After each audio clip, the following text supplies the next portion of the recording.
Olá pessoal, tudo bom? Então a gente está fazendo a nossa preparação para o Enem e hoje a gente vai falar sobre língua inglesa e o Enem no inglês. Então, no Enem a gente tem 5 questões de língua inglesa, né? E aí você opta por fazer espanhol ou inglês. Então esse vídeo é para você que por acaso optou pelo inglês. A gente vai dividir então 3 temas, dando 3 dicas diferentes para vocês para o Enem. Meu nome é Frederico, eu sou professor de inglês na instituição e a gente quer dividir com vocês essa primeira dica, que é falando sobre gêneros textuais. Então, o que são os gêneros textuais e como a gente pode fazer para analisar os gêneros textuais na prova do Enem. Então, primeiro, os gêneros são textos que exercem uma função social específica, ou seja, ocorrem em situações cotidianas de comunicação e apresentam uma intenção comunicativa bem definida. Então, cada gênero, cada tipo de texto, né, tem uma função, tem uma determinada função e aqui está bem estabelecido, uma função social, e ele vai se comunicar dentro daquele contexto social no qual ele é usado, né? Então, eles têm suas próprias características, usos linguísticos, verbais e etc. Então, os diferentes gêneros textuais se adequam ao uso a que se faz deles, adequam-se principalmente ao objetivo do texto, ao emissor e ao receptor da mensagem e ao contexto que se utiliza, né? Então, há toda uma questão de adaptação. A gente vai observar, então, no Enem, como que os gêneros textuais funcionam. O que a gente fez?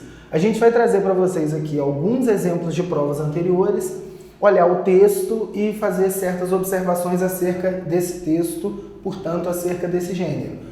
Então, o primeiro exemplo que a gente tem aqui, que é um texto tirado do Enem de 2015, é uma receita. E aí, eu não coloquei a questão, não coloquei o que o enunciado está pedindo, eu só coloquei mesmo o texto para vocês observarem. Cada gênero, ele é muito bem específico em relação à sua estrutura, como que ele é feito, como que ele é elaborado, né? Segue-se uma regra em relação a um determinado tipo de texto.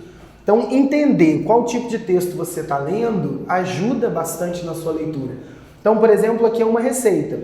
A receita, então, é um texto injuntivo. Um texto injuntivo é um texto que dá instrução sobre como fazer alguma coisa, né? Um manual, por exemplo, é um texto injuntivo. A bula de um remédio também é um texto injuntivo. E a receita culinária é um texto injuntivo, né? Então, os verbos normalmente aparecem na forma imperativa. Então, a gente olha aqui, por exemplo, cook, ou seja, está dizendo cozinhe, né? Remove from heat and let rest.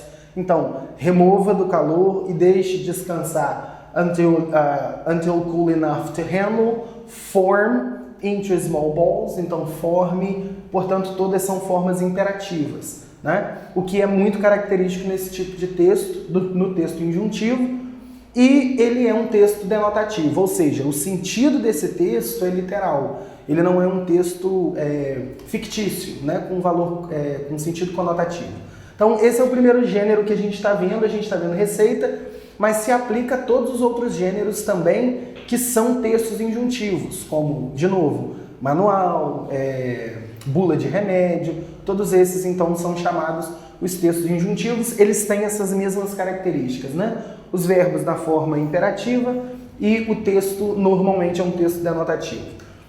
Esse outro exemplo aqui é a charge do texto jornalístico. O Enem fez esse casamento entre essas duas formas textuais, né? Então aqui eu tenho um texto, aqui eu tenho outro texto, são 2 tipos de textos diferentes. Isso é uma charge, né? Gay divorce, it's not you, it's me, in the politics and religion. Então tem uma comunicação aqui, eu estou observando uma comunicação entre política e religião. Ambas as palavras são cognatas, só para lembrar. Cognato é aquela palavra igual ou semelhante ao português. E do outro lado eu tenho um texto que é jornalístico, né? Um gênero jornalístico. Portanto, assim como a reportagem, assim como a entrevista, assim como o artigo, né, de jornal, são também textos denotativos. E aí eles vão trazer datas, dados importantes, para que você então possa identificar conseguir fazer uma leitura bem específica de acordo com o tipo de texto que você tem.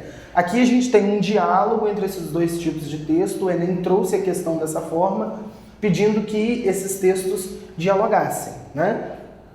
Ele está dizendo assim, com base na charge na notícia de jornal, considere as afirmativas a seguir. Portanto, para você responder essa questão, você precisa entender o diálogo que existe entre essa charge e entre esse texto, certo? Então esse é um outro gênero que a gente está vendo. Um outro gênero que a gente tem aqui é o que a gente chama de gênero digital, que pode ser e-mail, pode ser uma rede social qualquer, pode ser essa forma de juntar dinheiro aqui que eles arrumaram num blog, né? Então é um gênero digital que tem características próprias.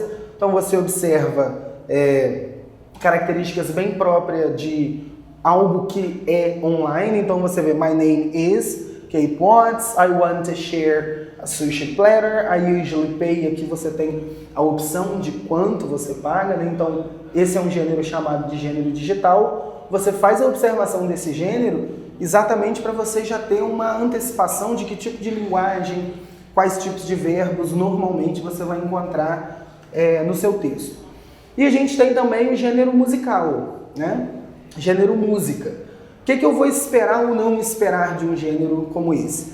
Eu não vou esperar correção gramatical, né? Então, por causa da licença poética, uma música, por exemplo, ela pode ter incorreções gramaticais, né? Então eu não vou preocupar com isso. O que eu preciso entender é o contexto, né? Eu sei que isso aqui é uma música, possivelmente eu vou ter rimas e etc. Então tem Masters of War.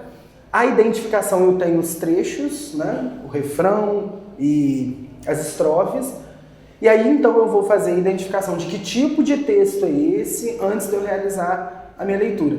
Vai me facilitar porque aqui, diferente dos que a gente viu anteriormente, pelo menos do gênero jornalístico e do gênero da receita, do manual, da bula de remédio, esse texto pode ser conotativo, né? E aí é mais perigoso, porque um texto conotativo, a gente tem uma linguagem que tem muito mais nuances.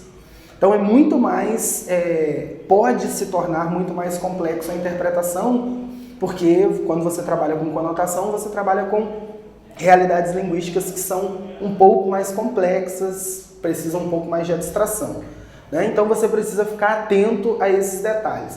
O que vai delinear tudo isso mesmo, a importância do gênero sozinho, na verdade a gente nem está pensando no gênero isoladamente. O que a gente está pensando é no gênero combinado com o que a gente vai ver a seguir, que é como que os enunciados se dão. E aí, combinando o gênero textual com o enunciado, a gente tem uma dica bem completa para a gente entender, então, como que o Enem se dá e como que as outras provas, a partir do que a gente viu das outras provas, a gente pode fazer a análise disso. Tudo bem? Então, só para a gente relembrar, primeiro, a gente viu um texto injuntivo, né? Pode ser bula, pode ser receita, pode ser manual de instrução. Normalmente eu tenho forma imperativa, o texto é predominantemente denotativo. Aqui eu tenho uma charge, que eu posso ter uso de humor, que eu posso ter também conotação. Eu tenho aqui um texto jornalístico que é predominantemente denotativo também. Eu vou encontrar datas, eu vou encontrar fatos, eu vou encontrar aspas, ou seja, citação, alguém falando alguma coisa, né? E aí eu posso encontrar o reported speech aqui também, né? Então ele disse que, ou ele contou que, e é importante ficar atento a isso. E a gente viu o gênero digital e a gente viu o gênero música. São alguns dos gêneros que tem no Enem. O importante aqui é você saber identificar o gênero. Então aproveita, vai online, dá uma olhada quais gêneros tem, quais são mais recorrentes na prova, né, para você ficar atento antes de você fazer a sua leitura. Obrigado e até o nosso próximo vídeo.